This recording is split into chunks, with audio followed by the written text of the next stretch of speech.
At noon, Shepherdsville police are investigating a Bullitt Central High School staff member for alleged criminal activity both on and off campus. We've chosen not to air his name since there are no charges at this point. Police tell us 4 former female students came forward claiming the incidents happened between 2013 and 2015, but they did not report this to police until May of this year, which has caused some challenges in making an arrest. Shepherdsville PD said the statute of limitations on those alleged criminal activity lapsed 7 years ago. They are still asking anyone with information relevant to the case to come forward. Take a look at the number there at the bottom of your screen. That's the number you should call if you know anything, 921-1000. A grisly discovery in a Bullitt County apartment. Detectives say they busted a stolen body parts ring where they found more than 40 different human remains, including skulls, spinal cords, and hip bones. Investigators said some of the remains were being used as home decorations. All of this unfolding in the 300 block of Love Avenue. Our Taylor Woods spoke with the man's neighbors who say they are horrified by these finds. When FBI agents this week raided an apartment in this Mount Washington neighborhood, they asked the man inside, James Knott, if anyone else was at home with him. According to the criminal complaint, he told them, only my dead friends. He just lived right over here, so just really a shock and nervous now that something like that could be going on. Neighbors are stunned. Investigators found 40 human skulls, spinal cords, femurs, and hip bones inside Knott's apartment. According to the affidavit, they were decorated around the furniture. One skull was laying on the mattress where he slept. Another skull was wrapped in a scarf. At the apartment complex, one neighbor posted this note saying, "We know nothing about our neighbor. Don't knock on the door." Everybody is friendly.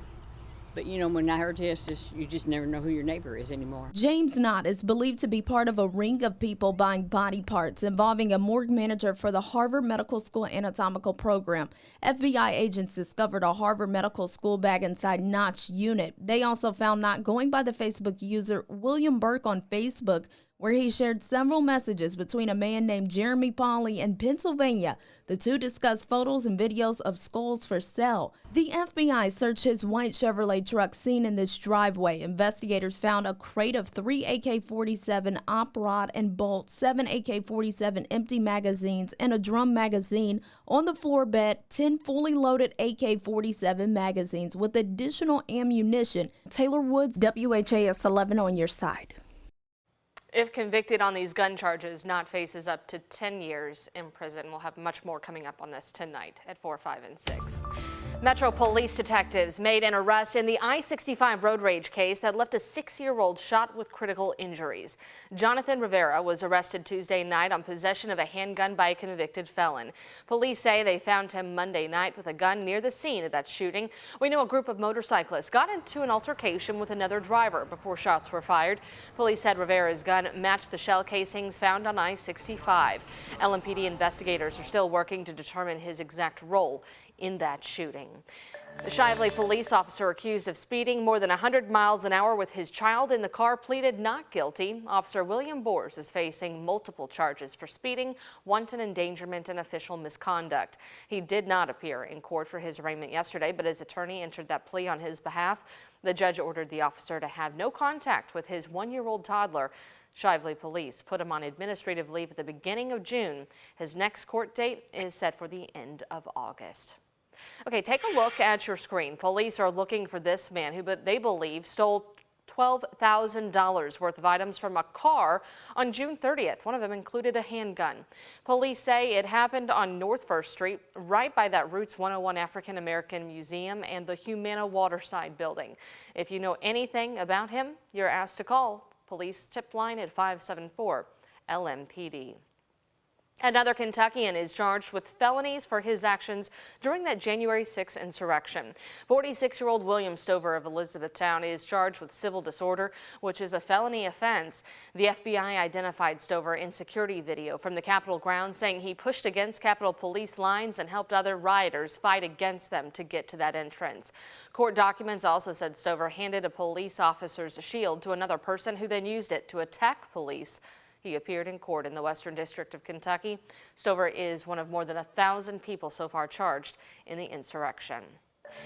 Today, Mayor Craig Greenberg announced the city of Louisville will receive millions of dollars of funding to fight the impact of opioid addiction. Officials shared their plans on how the city will use that settlement money. The first round includes $1.5 million to businesses which help with opioid prevention. $250,000 will be given to the Opioid Settlement Advisory Board Greenberg will appoint to help ensure funds produce transformative change. He also shared how he wants to hold businesses who contributed to the opioid epidemic accountable. And lastly, about $5.3 million will be made available for additional organizations who submit competitive proposals later this fall that will align with the approved uses of that settlement. It's a business conducted without a conscience. And people in our city, in every zip code in our city, in every neighborhood, and all across America, were hurt by this. So it's absolutely appropriate that the companies and individuals who work to create this epidemic pay for at least some of the costs of dealing with the epidemic that we're now struggling with. Companies responsible for fueling the opioid epidemic, like CVS and Walgreens, recently began putting out those settlement payments to Kentucky. In total, the state will divvy up $317 million between local and state governments here in the Commonwealth. Former mayoral candidate Shamika Parish Wright has officially launched her campaign for District 3 Metro Council seat. Supporters gathered for the kickoff at Peace Park last night in Shively, which is part of the District 3. Parish Wright was not initially on that ballot. Louisville Democrats instead nominated incumbent Kumar Rashad. However, an attorney for Parish Wright challenged his nomination, which ended up giving her the nod. I think the controversy is not on my end. I did what I should do for my community, is stand up and try to stand there and fight through it all and be the one to help lead our community in a better direction. Currently, Parish Wright's only challenger is an independent candidate named Jabran Crook. The general election is November 7th.